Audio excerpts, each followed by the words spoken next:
Hello नमस्कार. रूपा जगताप रेसिपीमध्ये आपल्या सर्वांचं खूप खूप स्वागत. थंडीचे दिवस चालू झालेले आहेत. थंडी दिवसामध्ये आपली मेथीची भाजी भरपूर प्रमाणात उपलब्ध असते बाजारामध्ये आणि थंडीमध्ये मेथी खाल्लेली खूप चांगली असते आरोग्यासाठी.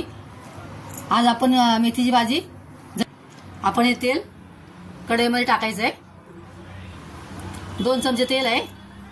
आपलं तेल गरम झालेलं आहे. आपण त्यामध्ये लसूण टाकलेलं आहे. त्यामध्ये आपण आपल्या आवडीनुसार मिरची टाकायची आहे. जास्त तिखट हवं असेल तर जास्त मिरची टाकू शकता तुम्ही. मिरची छान भाजून घ्यायची आहे.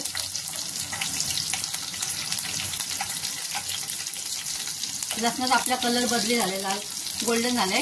आता त्यामध्ये आपण हा कांदा टाकायचा आहे. कांदा छान भाजून घ्यायचा आहे. आपल्याला कांदा वगैरे व्यवस्थित भाजून झालाय. आपण हे आपले 4-5 पाण्याने धुतलेली मेथी आपण त्यामध्ये टाकायचे. छान हलवून घ्यायचे.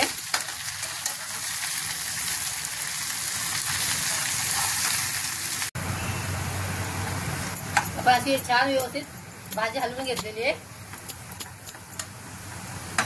त्यामध्ये झाकण झाकायचं नाही भाजीवरती. आता इथे आपण एक चवीनुसार आपण त्यामध्ये मीठ टाकणार आहोत.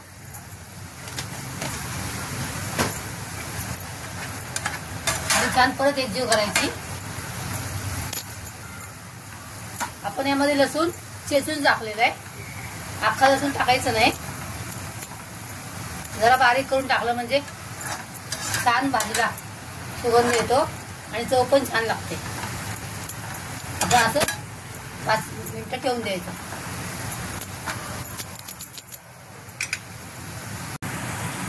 त्यामध्ये 2 ते 3 चमचे आपण हे शेंगदाण्याचं कूट घेतलंय.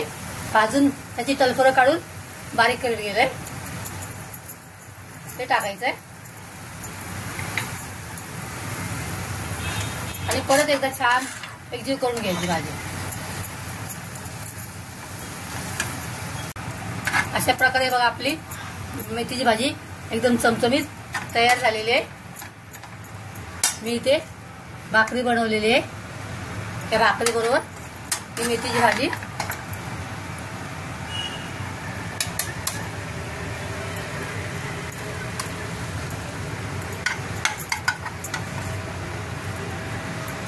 मेथीची भाजी तुम्ही सीझन आहे त्यामुळे रोज खावा. त्यामुळे लठ्ठपणा कमी होतो. आपला कोलेस्ट्रॉल कमी होतो. रेसिपी आवडली असल्यास सबस्क्राईब आणि लाईक करा. आणि परत भेटूया एका नवीन रेसिपीसह. तोपर्यंत बाय. Thanks for watching.